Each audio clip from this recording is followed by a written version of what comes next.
आजच सबस्क्राईब करा आणि आपल्या आवडत्या मालिकांचा आनंद लुटा। आई आई थांबा ना, आई ऐका माझं प्लीज, आई जाऊ, आई ऐकलं का? आज आम्हाला आमची दिवाळी असं वाटते। म्हणजे आम्ही जे जे मागतोय ना त्याच्या दुप्पट लक्ष्मी आमच्या पदरात टाकते। आता हेच बघा ना, आम्हाला फक्त व्रत तोडायचं होतं। त्या आशाबाईंनी तुमच्याशी नातच तोडलं। ज्या बाईसाठी तुम्ही एवढी मुरमुर केली, घरच्यांशी वाकडं घेतलं, त्यांनी काय किंमत केली तुमची? गद्दार गद्दार म्हणून गेली तुम्हाला ती। पण तुम्हाला कसं कळलं नाही? जी बाई नवऱ्याची होऊ शकली नाही, लेकरांची होऊ शकली नाही, ती तुमची कशी होईल? अरे बापर, लय डेंजर नजरी। आमच्याकडे रागान पण काय होणार आहे? असो, पण आम्हाला हे लय आवडले। म्हणजे तुम्ही अशा बाईची बाजू घेताय, पण तिला वाटतं की तुम्ही आमच्या बाजूची। ती तुम्हाला तुमच्या बाजूची वाटत होती, तरी तिने तुम्हाला फार हाडतोड केलं। जावई बापू, ती तुमच्या पाठीशी पाहिजे ना, ते आमच्या बाजूचे आहेत। वा वा वा, मस्त खेळ रंगवलाय आम्ही। पण एकच सांगतो, या खेळात शेवटी जीत आमचीच होणार आहे, कायम लक्षात ठेवायचं। बाकी शुभेच्छा, डॉक्टर तुळजा सूर्यकांत जगताप।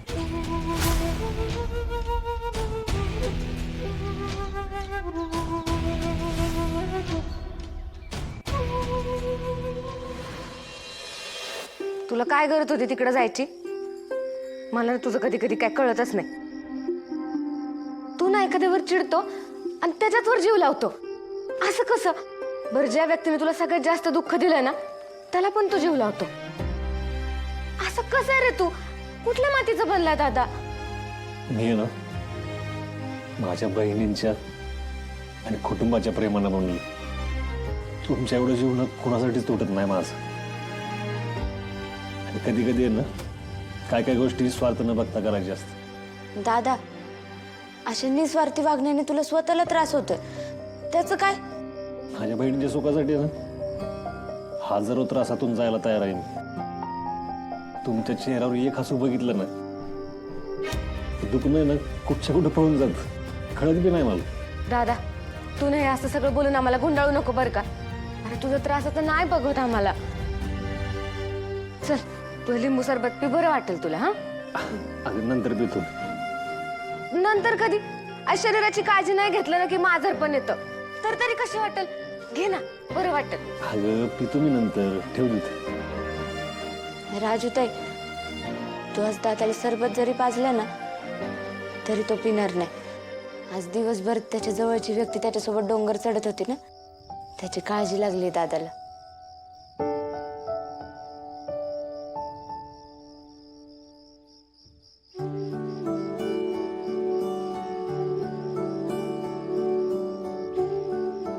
राजू, जरा पाणी आणतेस का? आणते।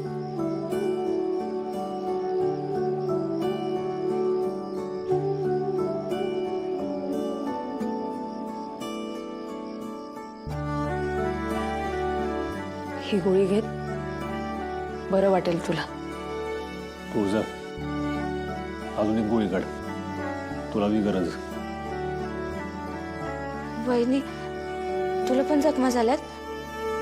एवढं काही नाहीये, मी बरी आहे। असं कसं नाही लागलंय? बघू इथे। दादा, वहिनी, तुम्ही का वागताय असं? ज्या माणसानं तुमच्या मनाला झालेल्या जखमांचा कधीच विचार केलेला नाहीये, त्याच्यासाठी तुम्ही तुमच्या शरीराला जखमा करून घेताय। काय मिळतं तुम्हाला हे सगळं करून? काही काही प्रश्नांची उत्तर अशी सहज नाही देता येत राजू, पण एवढं सगळं करून ते व्रत अपूर्णच राहिलं ना, त्याचं काय? हे बघ, मला ना फक्त इतकंच माहितीये, आज आईने हे जे व्रत केलंय ना ते अगदी मनापासून आणि प्रामाणिकपणे केलेलं आहे। मी जर त्यांना ती गोळी दिली नसती ना तर त्यांचं बीपी शूट झालं असतं, चक्कर येऊन पडल्या असतात त्या. सूर्या, आज आपण आपापले मतभेद विसरून सगळेजण एकमेकांची काळजी घेतोय, पण आईंचं काय? त्यांच्याजवळ तर कोणीच नाहीये रे. त्यांची काळजी कोण घेणार ह्याचा विचार केलास तू?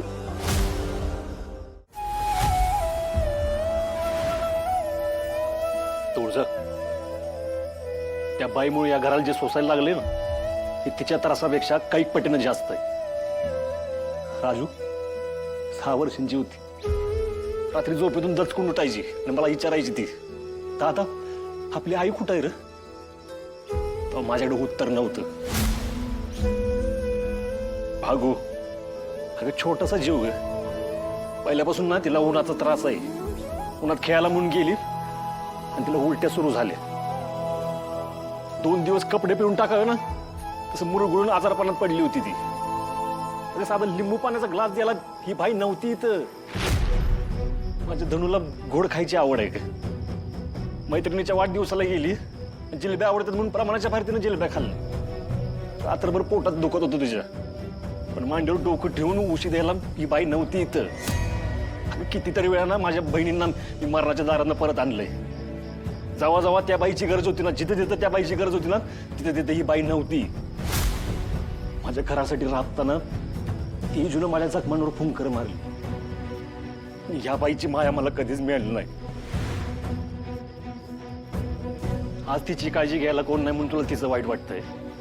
इतकी वर्ष आमची काळजी घ्यायला कोण नव्हतं, सोडून गेली होती आम्हाला ती. त्याचं काय? लहानपणापासून प्रत्येक दिवस आहे ना, प्रत्येक दिवस छत असून उन्हात आणि निवारा असून पावसात उभं राहिल्यासारखा होता. हा सगळा त्रास तिच्यापर्यंत का पोहोचला नाही? डॅडींनी आधार दिला म्हणून आज आज अभिमानानं उभा आहे मी. नाहीतर ही बाई, त्या बाईनं लाचारीचं आयुष्य आमच्या वाट्याला देऊन गेली. तरी बी तुला त्या बाईचा पुळका येत असेल ना, तर जा आणि राहा त्या बाई बरोबर. हे बघ तुळजा, मी अजून चांगलपणा सोडलेला नाही, पण ज्या बाईमुळे माझ्या बहिणींना त्रास झालाय ना, तिचं पारायण घालणे नाहीत, पण एवढा मोठा नाहीये सूर्य. दादा, दादा जेवण. वहिनी, तुला दादाचा त्रास दिसत नाही का ग? आज बाहेर त्याला किती कष्ट पडलेत आणि घरी आल्यावर पण तू त्या बाईचा विषय काढलास. आज तुझ्यामुळे तो उपाशी राहील. तुला आपल्या माणसाचा त्रास दिसेना झालाय का? दादा,